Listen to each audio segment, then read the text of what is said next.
الصبح بدا من طلعته.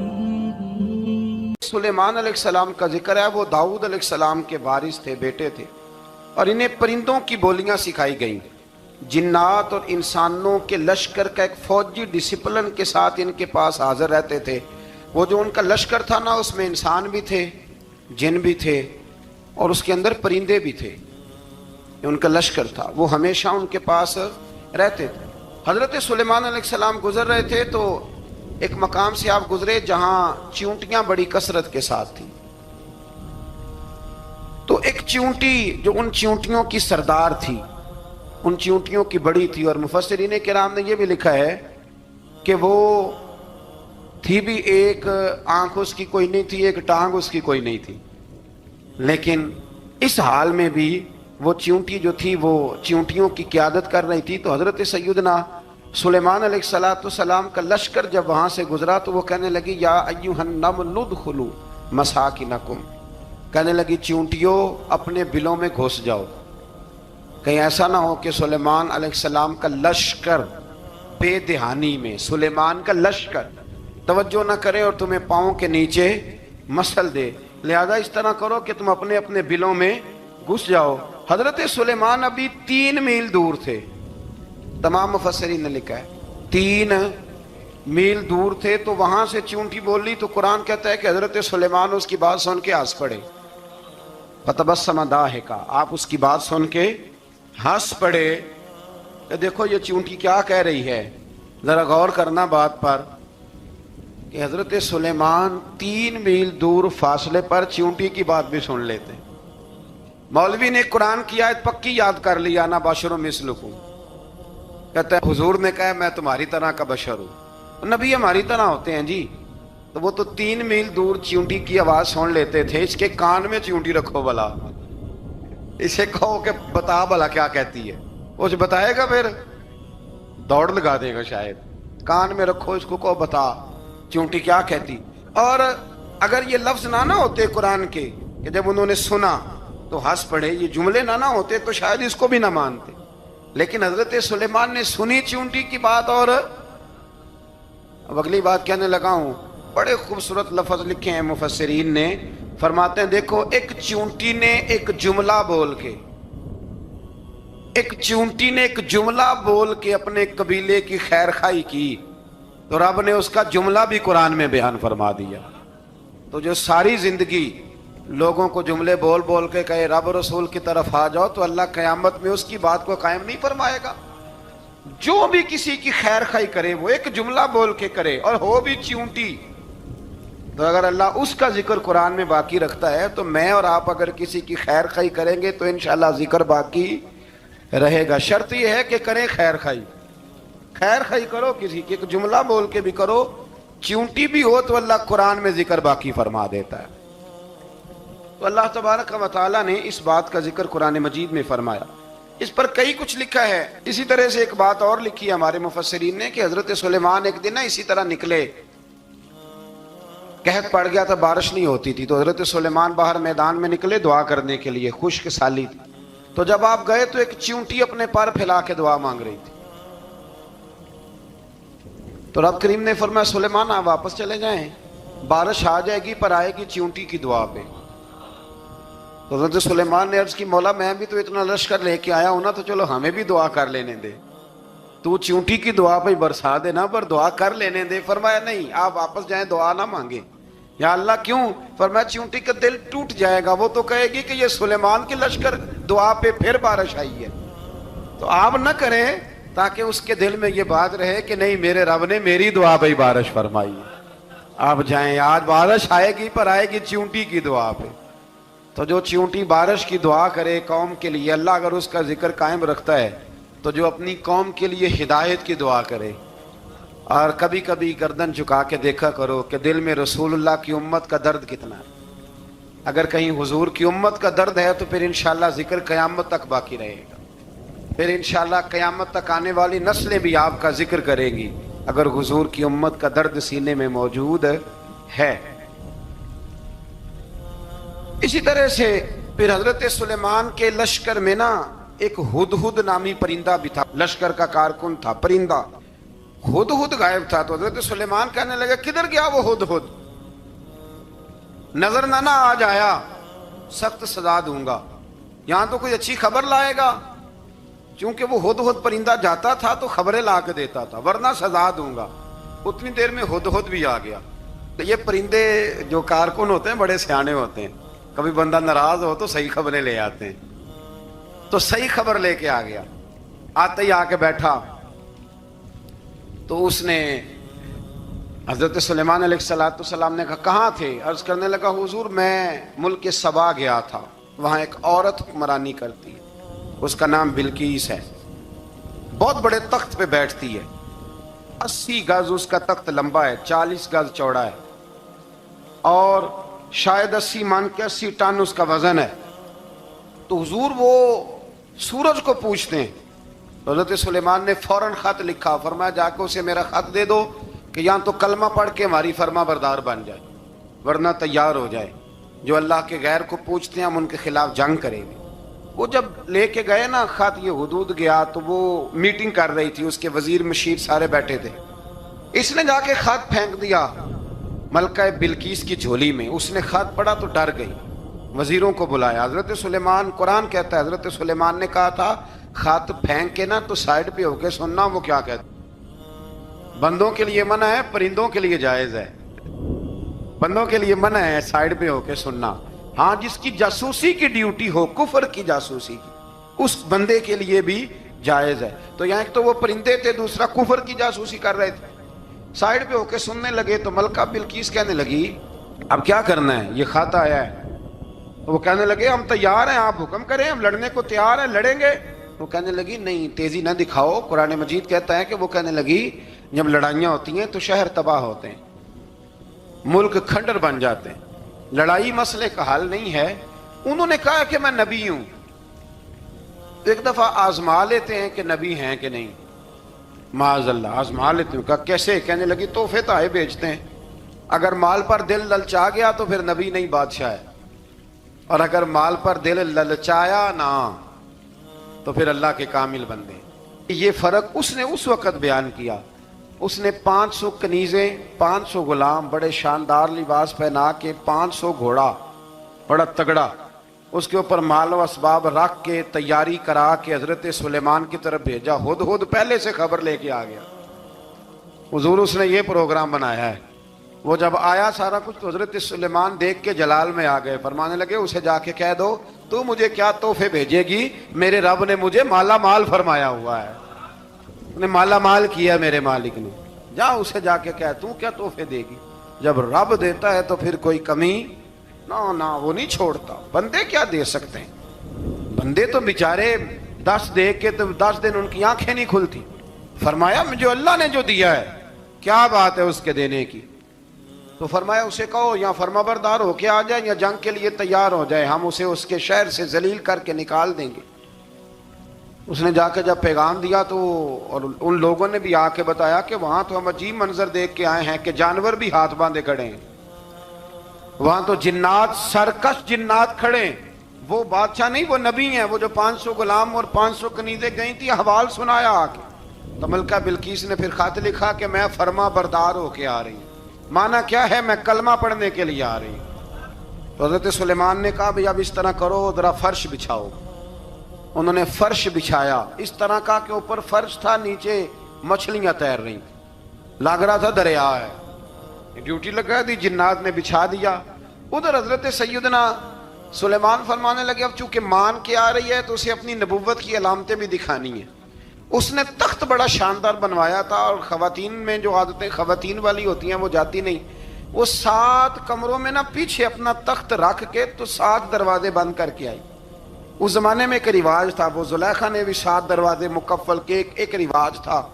ایک کمرہ، پھر کمرے کے پیچھے کمرہ، پھر اس کے پیچھے کمرہ، پھر اس کے پیچھے کمرہ، اور اس کو بڑے موٹے تالے لگائے جاتے تھے. اور فلسفہ یہ تھا کہ ایک تالا توڑے گا کوئی تو جب تک سپاہی آ جائیں گے، اور اگر اس کے توڑنے تک نہ آئے تو دوسرے کے توڑنے تک آ جائیں گے، اور اس کے توڑنے تک نہ آئے تو 7ویں تک تو آ جائیں گے. یہ ان لوگوں کا نفسیاتی معاملہ تھا، سوچ تھی. 7 کمروں میں مکفل کر کے نا وہ نکلی تو حضرت سلیمان علیہ السلام کہنے لگے بھئی مجھے اس کا تخت چاہیے اس کے آنے سے پہلے. اس کے آنے سے اس واقعے کی کیا ضرورت تھی قرآن پاک میں؟ یہ کیا حاجت تھی یہ تخت والی ساری بات قرآن نے کیوں بیان کی؟ پوچھیں آپ اپنے دل سے بھی اور انکار کرنے والے منکرین سے بھی، اس کی کیا ضرورت تھی؟ وہ جو کہتے ہیں جی ولی کی کرامت کی کیا ضرورت ہے، سیدھی سیدھی نماز پڑھو، روزہ رکھو، حج کرو، زکوٰۃ دو، تو پوچھو ان سے ایک سورت نمل کے اندر اس ساری تفصیل کی کیا ضرورت تھی؟ ختم ہو گئی جب وہ کلمہ جو پڑھ رہی ہے تو پھر اس سارے واقعے کو رب کیوں بیان فرماتا ہے؟ حضرت سیدنا سلیمان فرمانے لگے تخت چاہیے، اور چاہیے اس کے آنے سے پہلے. قال عفریت من الجن، جنوں میں سے ایک بہت بڑا جن بولا، کہنے لگا حضور آپ کا یہ تخت برخاست ہونے سے پہلے لے آؤں گا. یہ جو آپ میٹنگ کر رہے ہیں نا، یا فیصلے ختم، کچھ نے لکھا صبح سے شام تک میٹنگ ہوتی ہے اور اس کو آنے میں پتہ نہیں کتنے دن لگیں گے، تو میں یہ برخاست ہونے سے پہلے. اور کچھ نے کہہ دیا آپ شرط کیوں لگاتے ہیں کہ صبح سے شام تک ہوتی؟ اس جن نے کہا دیا آپ 10 منٹ میں فارغ ہو جائیں، آپ فارغ ہوں گے تو تخت آ جائے گا. مفسرین نے لکھا ہے کہ جب قرآن کہتا ہے کہ اس نے کہا کہ آپ کے فارغ ہونے سے پہلے، تو اس کا مطلب ہے کہ جب آپ اٹھیں گے یہ جگہ خالی کر دیں گے تو تخت یہاں کیویں ہزاروں میل کا فاصلہ ہے آ جائے گا، پر ہوائی جہاز پہ کارگو کرا کے جی DHL کے ذریعے کیسے آئے گا؟ وہ آئے گا تو بس آئے گا. تو حضرت سلیمان کی تو بادشاہت تھی نا زمانے پہ، فرمانے لگے نہیں نہیں تو لیٹ ہے، تو لیٹ ہے، تو ہمیں جانتا ہی نہیں. ایٹ سٹ تے پکھڑا کوار گندل، اسی اور بھی بوٹیاں جاننے ہاں، یہ تو لیٹ ہے، ابھی ہماری طاقت اس سے زیادہ ہے. بڑی کمال بات لکھی ہے لکھنے والوں نے.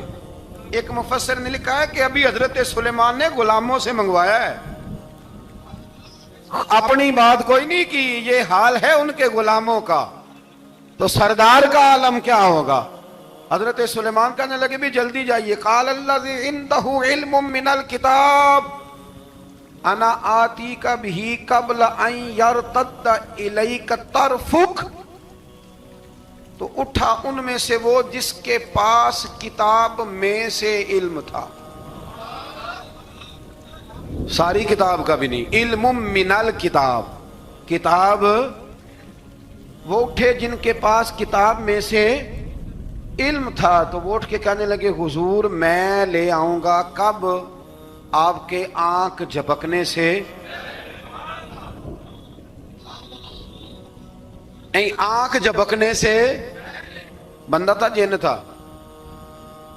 جن کی تو بات مانی نہیں انہوں نے. کیا کہا؟ آنکھ جھپکنے سے. میں آنکھ جھپکنے سے پہلے لے آؤں گا. تو حضرت سلیمان کہنے لگے تو ٹھیک ہے چل لا پھر لا. پھر آنکھ جھپکنے سے بڑے ہی نہیں، پھر غصہ نہیں آتا ان پہ، پھر غصہ نہیں آتا. میرے شیخ کامل، مرشد اکمل، شیخ بحر و بار حضور غوث پاک جیلانی، حضرت غوث اعظم یوں کر کے شاگردوں کو، مریدوں کو سبق پڑھا رہے تھے، پڑھاتے پڑھاتے ہاتھ آگے کیا، اور جب ہاتھ واپس آیا تو بھیگ گیا تھا سارا. تو شاگرد کہنے لگے حضور یہ کیا ہے؟ فرمایا تمہیں نہیں سمجھ آئے گی، چھوڑو تمہارے والی بات نہیں. خاصاں دی گل آما آگے نہیں مناسب کرنی، رہنے دو تم. کچھ وقت گزرا تو کچھ لوگ آ گئے، ابھی کلاس ختم نہیں ہوئی تھی، کپڑے بھیگے ہوئے ہو. وہ شاگرد پہلے ہی منتظر تھے. کہا تمہیں کیا ہوا؟ کہنے لگے دریا میں جا رہے تھے، اچانک ہچکولیں آنے لگے. تو ہم نے کوئی کسی بے عمل کا بازو تو نہیں نہ تھاما، ہم غوث اعظم کے ماننے والے ہیں. تو دریا میں کہا یا شیخ عبد القادر جیلانی شیئا للہ، اللہ کے راستے میں مدد کرو. تو کہنے لگے بس ایک ہاتھ ہی آیا ہے، اور یوں کشتی کھینچ کے باہر نکالی ہے. تو اب وہ شاگرد سارے چپ کر گئے، کہنے لگے جواب کیوں نہیں دیتے؟ انہوں نے کہا تم نے ہاتھ دیکھا ہے پہنچتا ہوا، اور ہم نے ہاتھ دیکھا یہاں سے جاتا ہوا. تم نے پہنچتا ہوا دیکھا ہے، تو ہم نے حضرت بہاؤالحق نقش بند بخاری، ان کی ایک مریدنی تھی، اوپر چبارے پہ کسی نے اس کی عزت پہ ہاتھ ڈالا.